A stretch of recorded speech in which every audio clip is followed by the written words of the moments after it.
Managing Violence Podcast, episode 67, with former FBI behavioral analyst Robin Dreeke. If you observe a negative behavior once or twice, and you start making excuses or living with a thing called hope they'll be better next time, you're really setting yourself up for some really bad effect. Because the likelihood of them changing their behavior without an outside stimulus causing them to do it is slim to none.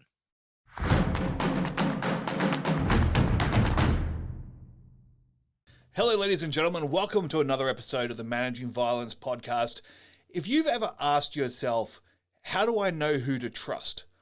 Who can I trust to bring into my life, to invest in, to be able to trust with my children or my safety or my loved ones, or even just to trust with my money or with my reputation or with my business? Then today's guest, Robin Dreeke, may be the man that you need to listen to. Robin has written 3 books about trust. He's a former behavioral analyst. He was the head of the FBI counterintelligence behavioral analyst team. So his job was actually recruiting spies and building relationships with spies and intelligence assets for the US government. He has a fascinating system for establishing and testing trust, and he goes into that in great detail. This may not seem like it has a lot to do with violence, but when we talk about violence in relationships and how predators work, a lot of that has to do with manipulation of trust. So understanding how we can test and verify the trust signals that we're receiving from other human beings is instrumental in being able to detect deceptive behavior. Robin has an amazing amount of experience in that, and you'll get a lot of value from this. And just before I jump into the interview with Robin, I just want to remind you, if you're listening to this and it's still the end of October 2020, so a couple more days after this comes out, I would like to remind you that all our Patreon contributions for the month of October to Managing Violence, which is patreon.com/managing violence, all the Patreon contributions for the month of October are being donated to the Ensign Inouye Foundation to help fund Ensign's humanitarian work with orphans and displaced people in the north of Japan. So if you'd like to contribute to our gift to the Ensign Inouye Foundation, make sure you head on over to patreon.com/managing violence. Or if you're listening to this after that point, then please feel free to contribute individually at ensigninouyefoundation.org. Anyway, that's the only announcement for today.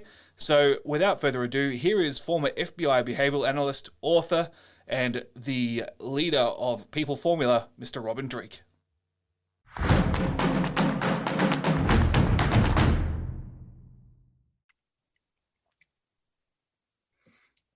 All right, my guest today is Robin Dreeke. Robin is a best-selling author, professional speaker, trainer, facilitator, and a retired FBI special agent, and the chief of the Counterintelligence Behavioral Analysis Program. Robin has taken his life's work of recruiting spies and broken down the art of leadership, communication, and relationship building into 5 steps to trust and 6 signs of who you can trust. He's the author of 3 books. The first book, It's Not All About Me, which is about building quick rapport with anyone. The Code of Trust, which is about building a culture of trust. And the most recent book, which we're going to be talking about today, Sizing People Up, which is all about predicting behavior from seemingly subtle tells. Robin, your career reads like the script of a movie. You start off as a Marine, and then you end up training and catching spies for the US government. Then you end up as a behavioral analysis expert, running your own company and analyzing behavior and providing behavioral analysis services for corporations. Man, what a life. Thank you very much for joining us for the Managing Violence Podcast. Thanks for having me. And I'm sorry, I'm giving a chuckle because, when you read that stuff off, all I think to myself is, wow, I really failed at everything I really wanted to do. all the stuff I wound up doing was my B plan because I failed out of my major at the Naval Academy. I wanted to be a Navy pilot, test pilot, and an astronaut. Hence, can you see I went pretty sideways? You just succeeded in a different direction. That's all. Succeeded in a different direction. Absolutely. When you don't fight change and you go along with it, life's opportunities just keep presenting themselves to you. Yeah, I mean, and as I mentioned, man, that's a pretty incredible career to achieve what you have achieved, and certainly to be able to contribute I think your books are what is going to stand the test of time, because your material is so inherently practical. And we're chatting offline. I mean, you're not someone who consults on violence specifically, but your material about trust and building relationships and building rapport and identifying who can be trusted, who can't be trusted, has significant implications for how we manage violence in our lives and relationships in our lives. And that's the reason that I thought it'd be great to reach out to you. Yeah, and matter of fact, it's interesting. What pops in my mind when you're saying that, and like before we were talking ahead of time too. I've done a few talks with organizations and groups, with battered women and things like that. And I'm the one that's going to tell you how to hopefully recognize it before it hits that level. Because for me, the way I give labels and meanings and understandings of human behavior, it's kind of like, if you ever saw the movie The Matrix, you kind of see the code behind everything around you. So I kind of like boiling it down so you can kind of see through the veils of deception or misleading things that people might put on if they're in unhealthy relationships, so you can recognize it quicker in your life and start making decisions that are healthier for you. Yeah, 100%. And long-term listeners of this podcast will know we talk a lot about human behavior and about the universal concepts. Rapport is something that I'd like to dive into with you later on, maybe, because in what I teach from a verbal de-escalation point of view, about talking people down, it started off as kind of how do we modernize verbal judo a little bit, and one thing that I came across was that the ability to establish rapport quickly is one of the best ways you can de-escalate someone who's angry. Yeah, it's the first step to me. It's kind of why it was my first book, because when you first start interacting with human beings and making it, or if it's a requirement as part of your life and profession, you have to start with rapport. That's what happens in the first microseconds all the way up to the first couple minutes. And then what I found is that, well, where do you go after rapport? Well, after rapport, you move into trust. From trust, relationships. From relationships, now it's kind of reversing. Now you're starting to assess where are we at in this relationship. So yeah, it was a continuum for me. Absolutely. And it does start with rapport. Yeah, it's hard to influence anybody if they don't like you. Yeah, and the liking comes into. I do a lot of I definitely do a lot of talking on liking, because liking or disliking automatically gives an individual a confirmation bias, which is very difficult and challenging to overcome. And that's where some of us can really make some, unhealthy decisions in our lives, especially if we link liking, thinking of the world of violence. If someone could say they like someone, but what they're actually might be doing in an unhealthy relationship is they believe this person is fulfilling a need that they have that they're not getting. And so now they're having a confirmation bias that I need this person to fulfill this vacancy in my life and no one else can do it. And that is unhealthy. If it's leading to the emotions, the negative emotions, which I think the most horrible emotion a human being can put on themselves or allow someone to put on them, is shame. Shame is a very powerful emotion. It is a very powerful and manipulating emotion. Matter of fact, I do a lot of work. I'm a board member with the Innocent Lives Foundation, and we uncover anonymous predators online that are, trafficking in children, as well as pornography. And they're horrendous human beings. And one of their manipulation tools they use very effectively is shame. And it's very, very damaging. And so I'd imagine in the world of domestic violence and everything like that, a lot of predators are using shame in a very powerful way and hurting people. Well, absolutely. I mean, a lot of long-term abuse is to do with emotional manipulation. It's not to do with physical control. Absolutely.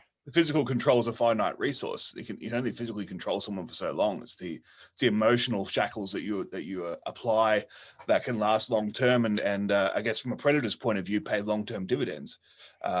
So shame and guilt and fear and that sense of needing and insecurity about what will happen if I don't have the abuser in my life. I mean, all these sorts of things they're planted, whether deliberately or intuitively, by predators. So what I'd like to do, just to focus on your most recent book, because I think there's a lot of great stuff in there, and I'd like to sort of break it down. Obviously, I don't want to give away I don't want to give away all your IP, but you can give it all away. I'm a big, as my good friend Joe Navarro, another great behaviorist, that's my mentor and guide, says, if you have a little bit of information, at least one person could benefit from. Shame on you for not getting it to them. So that's why I love doing podcasts. That's why I love, folks like you that get great information out there. Anything you want to know, I'll share it. I'll find one or two people maybe later on in life that want to pay for it too. That'd be good. Well, look, you know what? I don't think the 45 minutes to an hour that we're going to be talking about is going to give away the entire book. Nah, it definitely won't. So yeah, go buy the book. If you're listening right now, pause the podcast, go buy the book, and then listen to this. There you go. All right. So what I would like to do is just sort of go step by step through your 6 signs of behavioral prediction, and just get you to, I guess, give the cliff notes of what that means. Sure. And we'll try and break them down and how we can may apply this in our relationships, whether it's personal relationships, work relationships, or as we mentioned offline. I'm particularly interested in this when it comes to who's worthy of our trust. As a parent, looking at who do we invite into our family, because we know that that abusers are most commonly known to the victim, right? So we know that the person who is, as sort of uncomfortable it is to say, the person most likely to abuse your children is not going to be a stranger jumping out of the bushes outside the 7-Eleven. The person most likely to abuse your child is someone you've invited into your family's life. Yep. So looking at who's worthy of trust, I think it is incredibly important and an perhaps underappreciated skill, or something we should be taught that we're not. So let's jump into the first sign that you mentioned in your book is vesting. So for those who've never heard this term before, and I will admit I'd never come across that particular phrasing of vesting. What is vesting? Vesting, it's so funny you mentioned that too, because literally I always have to, at the end of a podcast or an interview or something, did everyone understand the things I was saying? Because for some reason I tend to come up with my own words or ways of using them. My wife reminds me of this all the time. I mean, these are real words I use, except for one in the book, and that you'll probably get to. But yeah, vesting is what it is vesting is how much is, as I'm using in the book, how much is someone's deeds, actions, and words, are they vested in your success as they are their own? In other words, are they willing to put forth resources, effort, and their own relationships they have towards your success without any expectation or reciprocity? In the workplace, someone that's vested in your success is willing to call in favors for you. They're willing to call friends on your behalf to get you a certain position. They're willing to expend their resources in terms of you. Hope it might overlap with their priorities and what's in their best interest, but they're willing to go out on the limb for you. That's someone who's vested. Matter of fact, the example I use in the book is Leo, who's a confidential human source of mine, brand new to me in the Bureau. And he had been a confidential source for the Bureau for long time. I think when I got him, it's about 25 years, been a Bureau source since 1965. And for those that don't know yet, I worked in the world of counterintelligence. I recruited spies. I ran a behavioral analysis program for that. And so my whole job was spy recruiting. And so what Leo did when he first met me, his success in his mind, he had been an immigrant to our country, and he wanted to be this great patriot and continue to be a great patriot. But he knew for him to be successful in being a great patriot, he needed to work with an agent that had to be successful as well, so that his bosses would allow him the leeway to do great operations together. So he knew that he was there to help me be successful, because in the end, if I was successful, he'd be successful. So he actually went about above and beyond to do things that were good for me in my career, which was good for national security, and then also ultimately good for him. So that's a sign of vesting. So they're willing to, I guess, invest in you. I mean, they're willing to provide what they have, their networks or their advice or whatever, with purely for your benefit. And great examples, and you mentioned before we start, leaders, great leaders vest in their people by sending them to training, sending them to conferences, giving them incentives, giving them great opportunities, great resources, so that's a sign of vesting in the workplace. Yeah, absolutely. And I will say, the company that I currently work for, and I've worked for the past couple of years, the one thing that really attracted me to that culture is that there was a lot of investment in the individuals. And for me personally, there's a lot of encouragement for me to continue to grow my own personal brand, which other employers had dissuaded because they didn't want me to be able to go out on my own. But current company recognizes that the more my personal brand grows, the more value I provide to the company. So, because what they're doing is they're providing you, and this is what the sign is really good at. They're demonstrating what every single human being on this planet is genetically and biologically coded to want and crave, and that is you want to be affiliated with meaningful groups and organizations that hold. We need to feel part of a tribe for our survival, and then we also want to be valued by that tribe. And so by vesting in you, they're demonstrating that they value you. And so your brain's rewarding you with dopamine, serotonin, oxytocin, all the pleasure centers are firing because they're valuing you and they're demonstrating it through their vesting. So yeah, that's a great sign. Yeah. The application of vesting that I saw immediately to my sort of world of so I never get over the idea of saying my world of violence, because it's such a weird thing to say as a relatively well-adjusted person, self-diagnosed.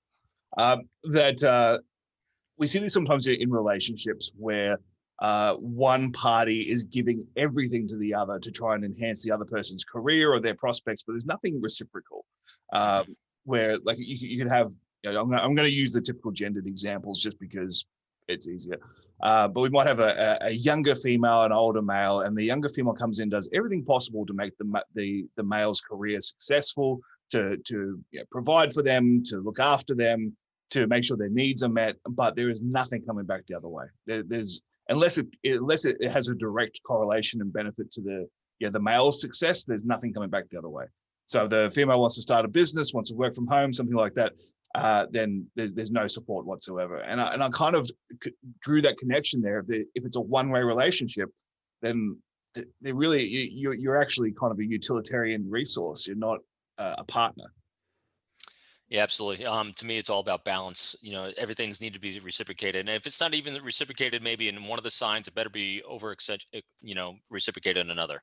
Because not everyone has the same skill sets in the same areas required, to do that. But a good healthy relationship will make it up into some of the other signs. Because we don't have to have all of them, but if we have enough and we're making an effort, and that's the most important thing I think to realize with human beings. No one's got this all down perfect. There hasn't been anyone to walk this planet that has. But if you make the effort, boy, it goes a long way with another human being. They're just looking for effort, not necessarily perfection. There's a good quotable for you. It's people looking for effort, not perfection. There you go. It's most healthy people anyway. Careful speaking like that, you'll end up on Oprah. Wouldn't that be great? Sell a few more books. You give them all away, but hopefully she pays you for them. All right. The next topic. The next sign of behavioral prediction was longevity. So let's just give a quick breakdown of what longevity is. Yeah, longevity is kind of like vesting in the sense that it takes a little bit more time to kind of see if longevity exists. But longevity is when someone, again, through demonstrating actions, words, and deeds, that they see this relationship as long-standing. Again, let's go to the workplace. This is someone who starts including you in traditions. They bring you on company retreats. They send you to training. A good example during COVID is if you're scheduled to go to a conference like in a couple of weeks and they reschedule a year from now, they immediately put you on that list, and so they give you rain checks for things. Other traditions that used to exist before COVID, is like a weekly happy hour or monthly dinner, any sort of get together. Well, now, are they doing online book clubs with you? Are they doing online happy hours? Again, just demonstrating through those actions that they see the relationship as long-term things. Again, long-term projects. I remember when I got to New York, work in the world of counterintelligence. It's not just a, hey, you arrest someone, put them in jail next. It's long-term operations, because it's kind of like sales in the finance world. It takes sometimes a couple of years to work with a potential client before they're willing to trust you with their lives investments. And so it takes some time to do that. And so a great sign of that is, longevity. Yeah. And I guess it's the, as I read into it anyway, it's like you're at least getting a sense that they expect this to be a long-term engagement. Like they're not just going to chew you up and spit you out and get what they can out of you short term. It's like they're showing signs that they're prepared to play the long game with you. Well, and here's what's really good about it though too. Again, it doesn't necessarily have to be a bad thing if they don't show signs of longevity. And it kind of goes to one of the things you said at the beginning, that spiked my, hey, here's how I deal with challenging people or people that might be deceptive, and how do we trust people that we bring into our families, is transparency. if it's going to be a quick in and out, and podcasting is a great example of it. We trust each other, barely know each other, and we know at the end of this podcast, we'll make each other available for each other's lives, but our priorities no longer overlap for a period of time. But that's actually a stated thing, so there's transparency about it, so there's not a mismanagement of longevity of expectation. In other words, I'm not expecting you to call me next week and say, hey, Robin, come on the podcast again. In other words, we're not having a weekly podcast engagement. We're going to be talking about all these things, and so that's actually a sign of both longevity, no signs of longevity, but it doesn't hinder a good, healthy, trusting relationship because it's full of open, honest communication with transparency, which is one of my requirements for every single trusting relationship is open, honest communication with transparency. Yeah, and that is so important what you said there. We tend to think in this black and white context of if they don't do this, then they're no good for me. But sometimes short-term relationships are exactly what you need. They can be exactly what business calls for. Yeah. And so that's actually, it's a great lead into, these 6 signs of predicting behavior. It's not about, any sort of manipulation so I can figure out what you're going to do so I can get ahead of you and win. It's about a deep understanding of you and where you're at in regards to me.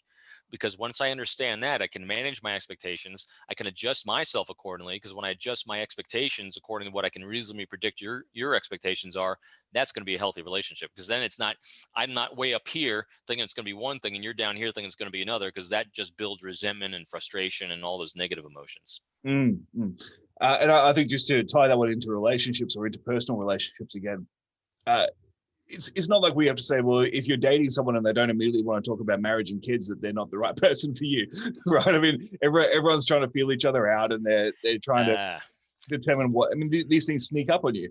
And you're accounting for one of the things that people need to account for when they're trying to establish relationships, especially personal relationships, is recognizing the tempo of the other person and not pushing the tempo outside of their comfort zone. That's actually a really good way of phrasing that. Even in business, I found that sometimes where Yes. especially salespeople can come in and they want the sale today, but I'm not buying yet. Like Right. I would like to know if I can trust you so that when I do have an opportunity, I can call upon you. But if you're just trying to push me today, yeah. And here's what the greatest salespeople do that actually might have an overbearing boss, or if they make quotas, and so they don't have time for you to think and ruminate on the tempo that you have, and it's incongruent with the salesperson. But if the salesperson senses that your tempo is not moving at his pace, a good one will say, hey, I understand this is a lot to ask in a short amount of time, and I can kind of tell I'm putting a little too much pressure on you. Here's what's going on behind the scenes. I do have the sales quota. We have this coming up. But I'll tell you what, if this is not good for you today, let me know. I'll make a little note, in my file to not be a bother to you. But if you'd like to spend some more time with me, maybe next month or months after, let's get together then so I can actually show you I am the guy that you can trust to move forward with. You just let me know what you want to do. Because then what did I do? I thought his thoughts and opinions, talked in terms of his priorities and his tempo. I validated him that I wasn't trying to push him, and I empowered him with choices. And when you include one of those 4 things in everything you do and say, the entire conversation shifts from you to them. And when it's all about them, again, their brain is rewarding because you just demonstrated value. You just demonstrated affiliation. Who wouldn't want to come back to that? Yeah. And look, it's interesting that we end up detouring talking about sales for a second, because one of the things that I'm always encouraging when people want to understand how predators think or how predators manipulate is look at salespeople. I mean, the way that we influence and the way that we exert control over people in terms of controlling their behaviors. I mean, that's been refined in sales, and it doesn't necessarily have to be with ill intent. I mean, as long as what I'm trying to sell you, I know will benefit you, and I'm just trying to break down the defenses to get it to you. That's great, but I mean that's the same way that people manipulate anyone for anything. The challenge is that the salesperson that comes across like the creepy car salesman thinks he knows what's good for you. The great salesperson helps the person discover what they think is good for them, and that great salesperson provides them a resource in terms of priority that person just discovered. Yeah, I like that. I like that. Actually, Robert Cialdini's work was Yep. very interesting. It's his two books, Influence and Persuasion. I Yep. highly recommend, and I recommend it even if you have no interest in the corporate world whatsoever. Read it just to understand how human beings can manipulate each other.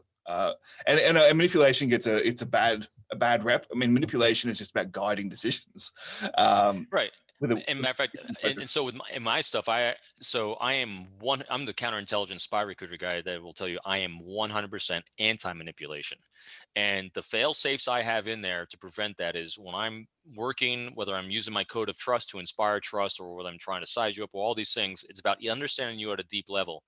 And I have these three anchors that I use when I'm thinking about what I'm about to do or say. Is it going to do these things? Is it going to help or hinder a healthy professional relationship? Step two is, am I using open, honest communication with transparency? Because it's not going to be a healthy relationship without that. And the three, this is my fail safe to make sure I'm not doing this for my game, but I'm actually doing what I said, what Joe Navarro says. If you have information and resource that someone else could benefit from, shame on you for not getting to them. So I make myself an available resource for the success and prosperity of others with no expectation of reciprocity. Again, no manipulation to me is not good or bad. It's just a cause and effect. A lot of times, if you're using it in a way that you're really putting pressure on, you're going to have buyer's remorse from that individual at some point. You have buyer's remorse, your brand is going to go down the tank. No brand, no referrals, and then it becomes a struggle to make cold calls. It becomes a struggle to continue to be prosperous. And this is both personally and professionally. Absolutely. All right, let's move on to the number 3, which was reliability.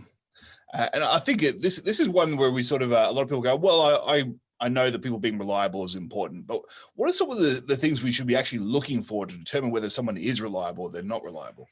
Yeah, I love this one too.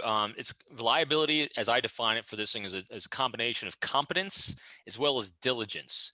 Competence, great example is if someone puts on their resume, they should be able to actually do the task they said they're going to.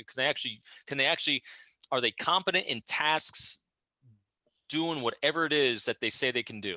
So that's the first thing of reliability, is they're competent, that they actually have the skill set required, or they know where to get the skill set, they have tools and all that. Now, the diligence is the other half of the equation, because just because someone can do something doesn't mean they're actually going to do something. So diligence is the energy, the forthrightness, the ability to move forward and take action on the things they actually say they're going to do on a timeline that establishes, that's established by someone else. So it's a combination of both great skill sets and great diligence to move forward with those skill sets. And I think that that competence is something I haven't, from memory, I haven't heard anyone talk about when it comes to reliability. It's almost like as long as they continue to make the effort, they're reliable. But at some point, you need them to actually make an effort that counts. Yeah. Effort's fantastic, but if effort doesn't, result in bottom lines and missions and priorities getting accomplished, then it's kind of a waste. Matter of fact, I'd say right now, during everyone doing a lot of remote learning as well as remote working, reliability that's being tested. Because it's a new work environment for a lot of people. There's a lot of distractions in the homes. It generally takes a human being anywhere from 3 to 6 months to adjust to a new way of life. So right now, I saw, I work with a lot of companies like yourself, and I saw things kind of stopped for a while as companies are trying to figure out, can we do this? And then they saw we can do this, because literally the technology and the capabilities we're all using has always been there. The greatest thing is COVID did not require us to invent anything new to do this. It required us to utilize the tools we had in a much broader way. Now what happened is now people actually have to learn, can we actually do this in a new environment? Can we bifurcate our days, so that we can take care, if we have kids at home, if we have both spouses at home, and we're being distracted with, if we have yard work to do, we have things on the TV, we have houses falling apart, we have neighbors banging on the front door, we're getting all deliveries at home, as well as maintain a job on a schedule of someone else setting. So that's what really shifted.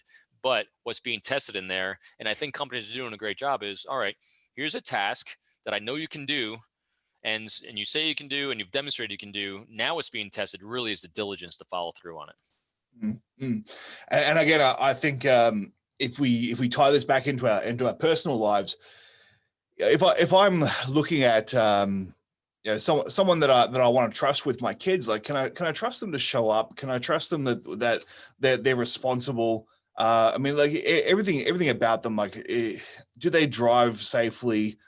Do they carry themselves with an element of, are they an adult, or are they behaving in such a way that you're like, where are these inconsistencies, like that I'm observing in other areas? Could they affect whether I can trust them with my children or not? And as you said, Absolutely. reliability, it's competence plus, can I trust them? Can I trust them to show up? Yeah, Do they have the diligence, right? And that kind of leads into the actions, sign too, is because it's all about, to me, past patterns and key behaviors. If you're on the personal side, I mean, most of the stuff I use on the personal side with my whole family and friends as well. And it's one of those things that if you observe a negative behavior once or twice, and you start making excuses or living with a thing called hope they'll be better next time, you're really setting yourself up for some really bad effect. Because the likelihood of them changing their behavior without an outside stimulus causing them to do it is slim to none. Mm, mm.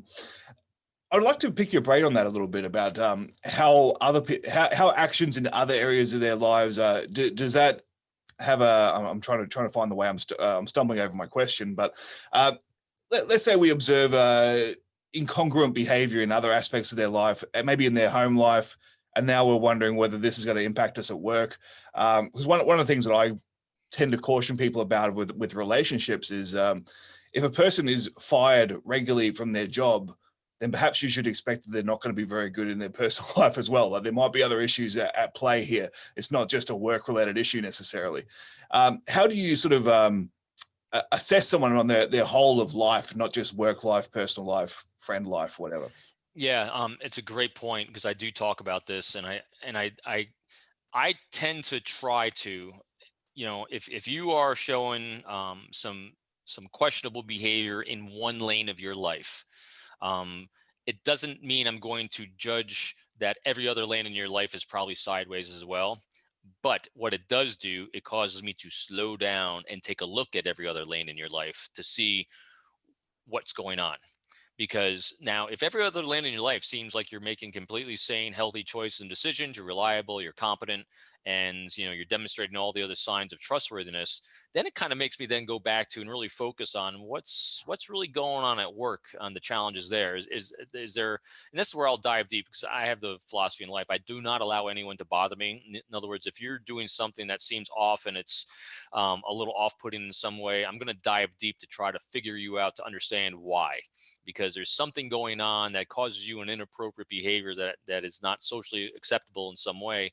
So I like to try to figure out and understand what that is, because once I understand what it is, my understanding of you, of your context, goes up, my tolerance and acceptance goes up, and then when we can actually have a lot easier conversations about the challenges you're having, and then most importantly too, I can then make healthier decisions for myself and my family on whether you're going to be included with it or not. But I'll slow down if I see some incongruencies. I'm going to slow down. And I've had this with family members where I saw, try not to, I'm not naming names on anything, but kids in high school, with what I perceived as an potentially unhealthy relationship. And what it was I didn't have a lot of transparency on what was going on and reasons why. And every time I probed for transparency, there were excuses. And I don't do that. I don't. I'm looking for trend. If you're looking to have a healthy relationship with someone in my family, and you're not willing to be transparent about a dad's questions, and not even accusatory, just seeking to understand, because that's all life is. I'm not judging. People in my life that are good, healthy people make great, healthy choices for healthy people in their lives. They don't have to align with me politically or anything else. I don't care, because when the people I know have consistent patterns of choosing good, healthy people in their lives, I now know what normal looks like for them. And of all sudden, if a human being deviates from a norm that I've now established with these people, that makes me stop and say, hey, what's going on here with this person? Because there's a deviation from the norm. And so as I start trying to explore for transparency, so I can actually see what this other person sees in them, that's all it is. I just want to see what you see. That's a line I use. I just want to see the greatness you see. Help me see that greatness. Here are my questions. Here's my look for transparency. And if I don't get that back, I'm saying, what's going sideways? There's something not right. Mm.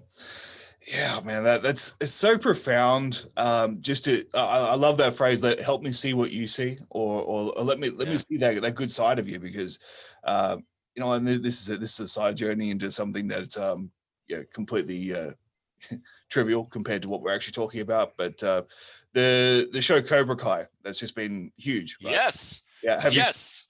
Uh, Absolutely. Big fans. I grew up yeah, with this. I love it. Yeah, it's Love Johnny. Johnny's a great guy.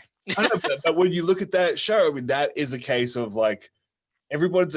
Why I love that show is that they've done such a good job of writing the show that everybody is a human being that's three-dimensional. Right? Absolutely. Absolutely. No And right, no wrong. Everyone's got great strengths. Everyone's got things they're working on. 100%. That's Yeah. And so that's, and matter of fact, that's why, my framing when I'm trying to use language, that's why I'm always looking for everyone's greatness. I know I'll find something you suck at. Everyone sucks at something. Everyone's got an insecurity. Stop, don't worry about that. If you need it, it's there. Discover their greatness first. Assume their greatness in a lot of areas. Because if you start a conversation with someone that you think is making poor choices in healthy relationships, the worst thing you can do, because ultimately, if you're trying to inspire them to listen to you rather than convince them, because you're never going to convince them to listen to you, because convincing is about what I want, inspiration is about what they want. And if I'm trying to inspire them to listen to the things I'm hoping he's sharing with them, I got to make it about them. And the only way I'm going to make it about them, I have to start out with what I call a specific non-judgmental validation-based strength, attribute, or action. And only way I can do that is define your greatness. And here's a great assumption. Most people think that they do, in general, make good choices in friends and people. Mhm. And if I immediately go in negating that and judging their choices, I'm already done. I might as well just stop talking because they're not going to listen to a word I say. So I'll just start out with validating. You make great choices in friends. I think they're all fantastic. I've enjoyed getting to know each one of them. Help me understand. I'm only reason I'm not seeing that here is because I just don't know this person well enough. Help me see what you see. Share with me, because I love the greatness in all your friends. You've done a great job of sharing it with me, and I enjoy them when they come over the home, house, share meals. Help me see what you see. And if they struggle to do that, that's interesting. The context is so important, right? I mean, Yes, it's everything.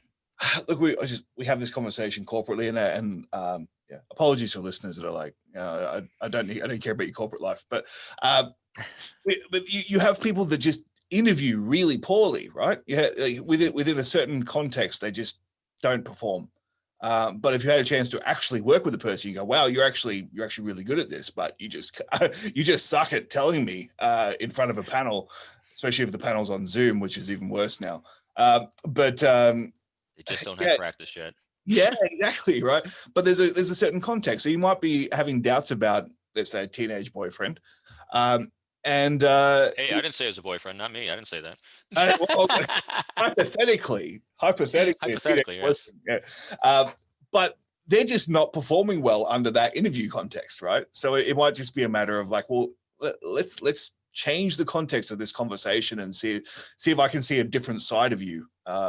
Right, because I have a limited optic. My optic is optic from my standpoint. So let me see it from your optic. You Yeah, know, and we all that's have that's our own biases and heuristics that we're using and that we're evaluating. And yeah, as a father, like your number one priority is always going to be the welfare of your children. yeah. So I mean, you're heavily weighting that when it comes to your decision making and how you're viewing things. So And, uh, and and and the greatest challenge with it too, I found, and again, this was many years ago. Both my kids are grown out of the house. The greatest challenge I had, because again, I mentioned it before, my number one goal and objective is to maintain a good, healthy, strong relationship. My number two was always, and still is, open, honest communication, transparency. When you start poking at a potential issue with someone, there's a chance that you're going to blow that healthy relationship from their perspective.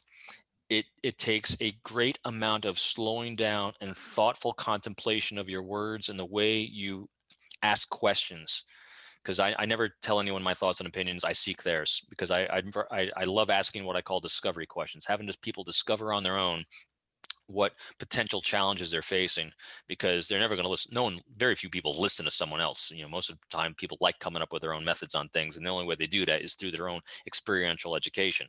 If you can help people get through the experience and through your questions so they can think their way through it in a healthier way, that's a beautiful journey.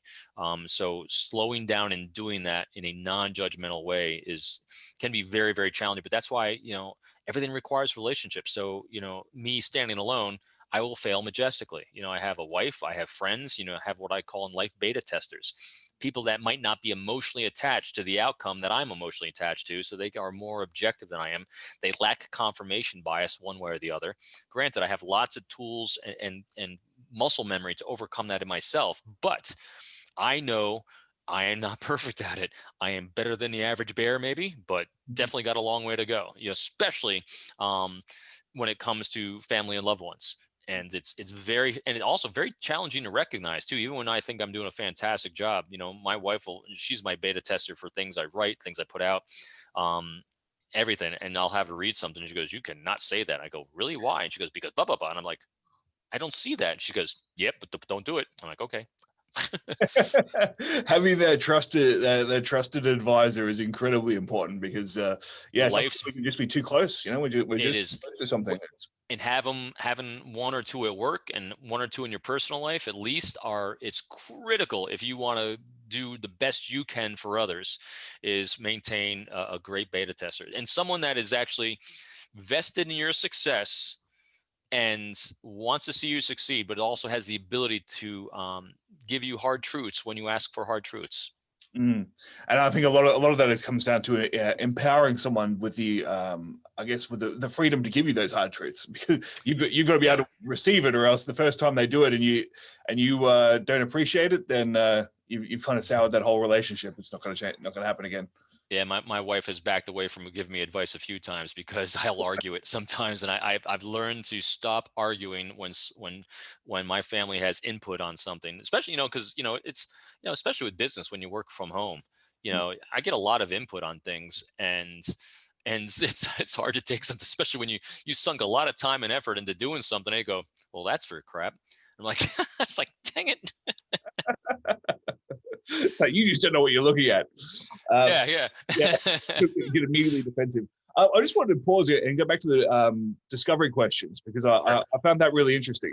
And look, on a personal level, I've had very, very close relatives that have been involved in abusive relationships and made routinely bad choices, right? Objectively bad choices over a long period of time.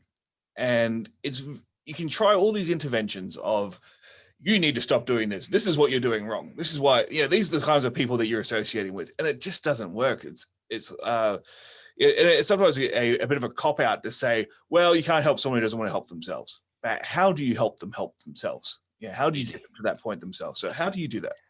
I think the first question you ask when you're objectively looking at what's going on and you start seeing and witnessing the pain and trauma they're having, whether it's physical or emotional, obviously, and you said it starts out emotional, is I just ask questions about what is it you're trying to achieve? Where is it you see yourself? I mean, if you could paint yourself, where you see yourself in 5 years, what do you want to do? What's your ideal situation at?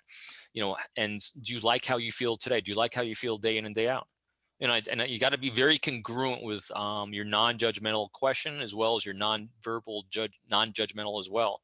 And this is where you're going to demonstrate empathy, and empathy is non-judgmental curiosity about their context. And once I understand and help them, because a lot of times people don't know what it is they're trying to achieve or where they're trying to go. So part of the discovery process is start thinking about, where do I see myself in a few years? I remember, years ago when I first started understanding and doing discovery questions, I was on actually an operation down in Florida in the United States. And I'm at a bar, with a colleague of mine. And I was just talking to the female bartender there. And I said the same thing, I'm always seeking to understand, I said, "Hey, ma'am, is this your only job? Is this part-time? What else do you do? And she goes, oh, I'm trying to go to school, but I don't have a lot of money for this. I said, oh, really? Help me understand why. She says, well, my boyfriend, lives at home with me. He doesn't work. He's not doing a whole lot. So I'm really having to work here double shift to pay for him and me to be together. I said, oh, I said, how's that make you feel? She goes, it's frustrating as all heck. I said, do you feel that every day? And she goes, yeah, pretty much. I said, so in your ideal world, would you work less and go to school? She goes, yes. I said, so you basically need more money.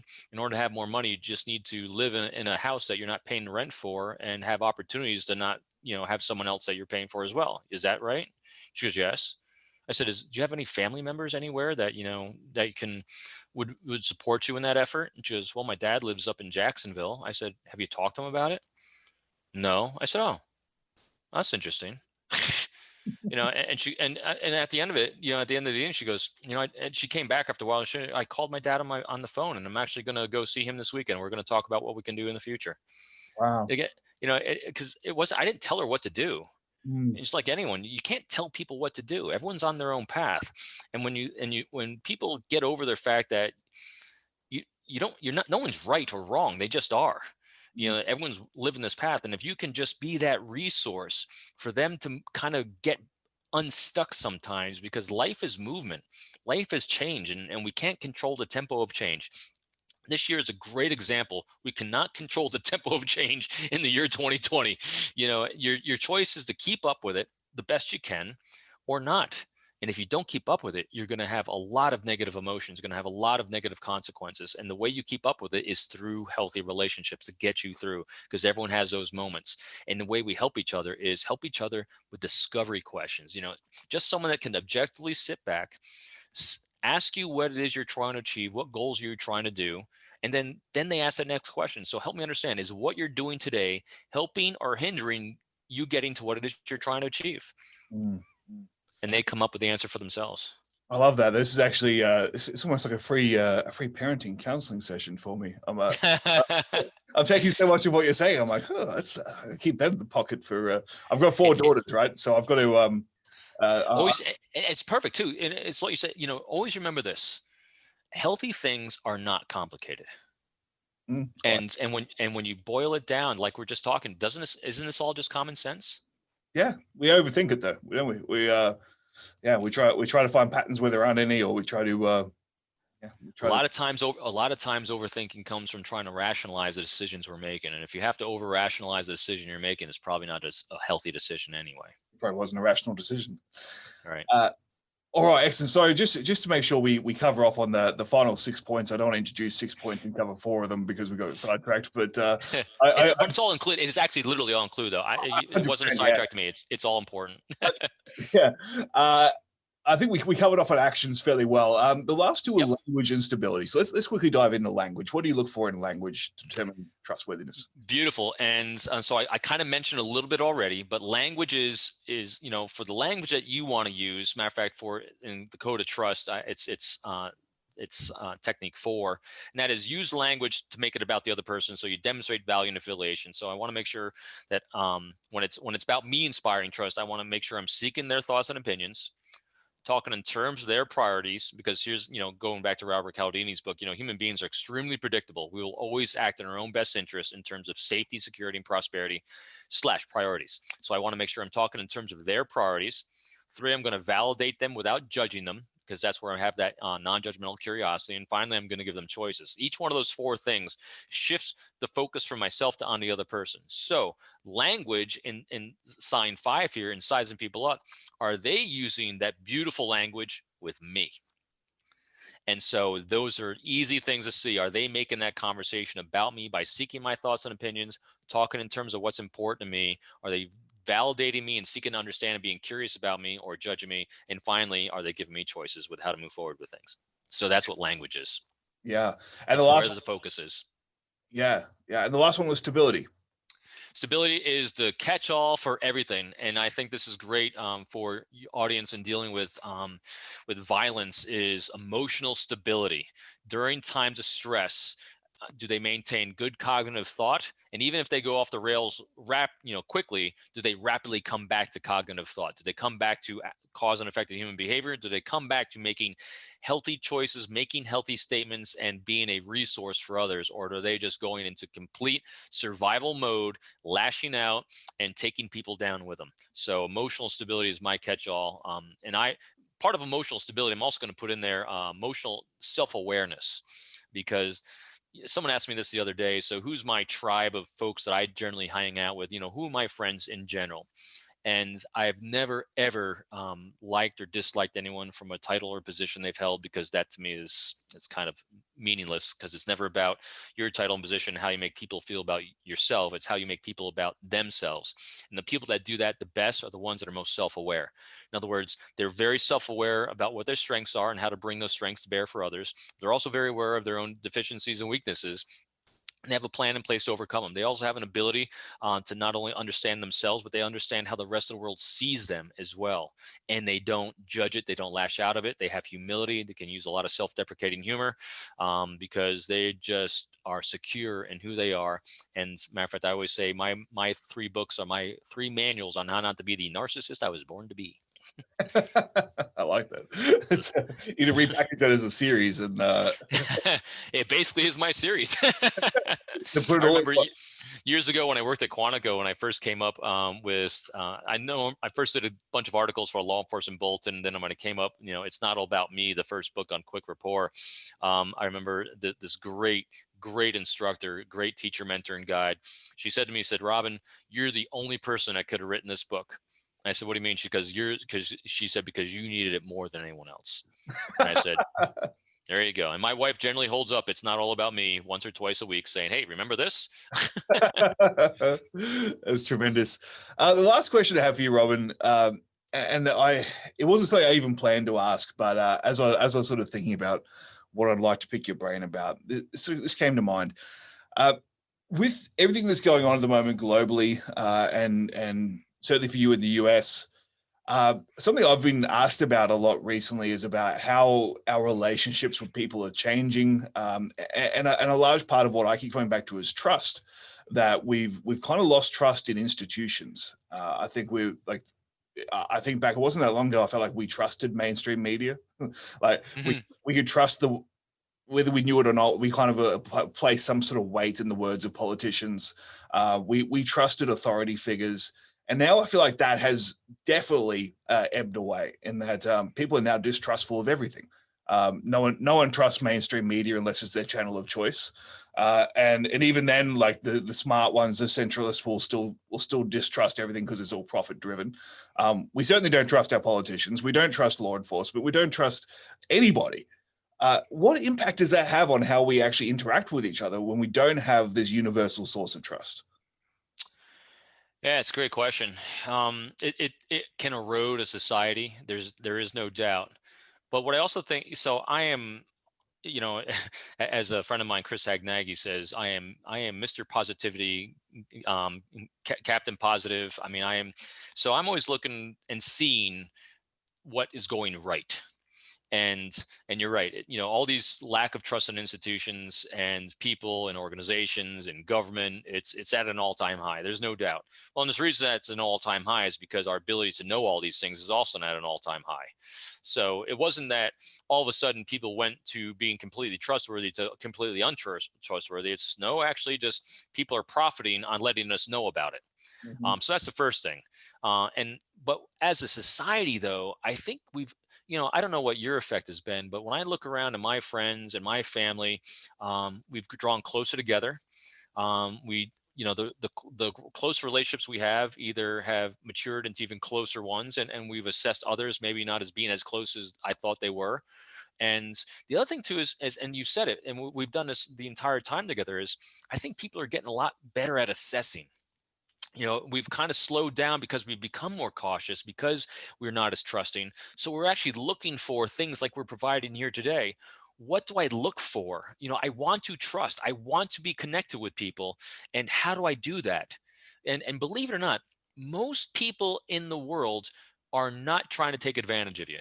And if they and if by chance you happen to be taken advantage of, it was very, very rarely done to you. It's just happened to be you got in the way of the other person. Because remember, we are always acting in our own best interest, and people are acting on their own insecurities. And so I always say I do not allow myself to be collateral damage in anyone else's insecurities. Doesn't mean that you're a bad person and you took advantage of me. I just happen to be the one you took advantage of. So what did I do to get in your way? What did I do to be in the wrong place at the wrong time?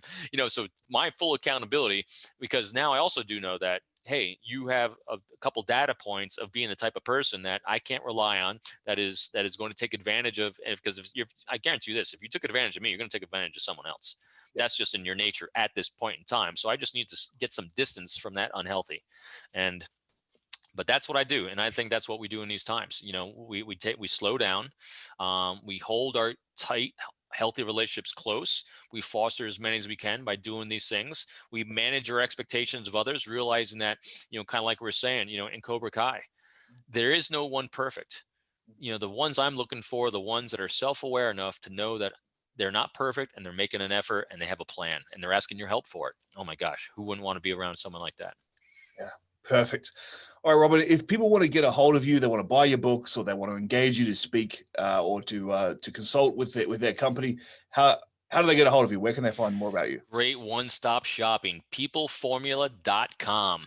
I do my best to put as much content in there as possible. I put great links to podcasts like yours on there for folks that might not have the resources and they want some good skills and tips, all the way from, my online training courses you can take for as little, like about $90, all the way up to the higher premium stuff. Some video links on there as well. I have I got a blog postings on there, and also you can reach out to me. Believe it or not, it's hard, when you're the person living this life, and you see, if you were to talk to me any other way, any other time, I'm exactly the same person. There is no different Robin, and people sometimes get intimidated. Oh, guys, this position, I can't talk. No, reach out, and if you have a question, if you have a concern, if I can give you a quick answer to something, I'll answer it. So by all means, reach out, contact me. And if nothing else, just want to check out the content, peopleformula.com. Excellent. All right. Well, on that note, we're going to do some bonus questions for the Patreon subscribers, but for those who are here, thank you very much, Robin Dreeke. Thank you. I'm excited. Thank you.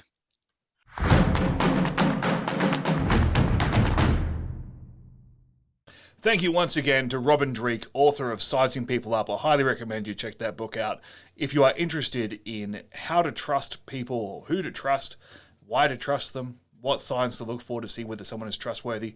It's a fantastic resource. Robin was also kind enough to contribute 20 minutes of bonus content over on our Patreon at www.patreon.com/managingviolence. Almost screwed up the URL. Also, check out our website, www.violencepod.com, and also head over to our YouTube page. Getting more and more active on YouTube, doing some lives on YouTube as well. So if you're interested in interacting live time with me, picking my brain about the things I've learned over the past couple of years from talking to the world's leading experts in self-defense and violence, I'm over there regularly doing live Q&As and live thoughts on different episodes. So please join me. We're trying to do a lot more stuff on YouTube, so go give us a subscribe if you haven't already, and look forward to talking to you soon. Next week, I am joined by former Finnish National Police crisis negotiator, Totti Capella. Totti is one of Europe's leading experts in threat assessment and conflict management, and we talk all about verbal de-escalation and conflict resolution strategies. So that is a really interesting conversation. Our first mainland Europe guest to spread the global footprint of the Managing Violence podcast. Thank you very much for your time. I look forward to talking to you next time.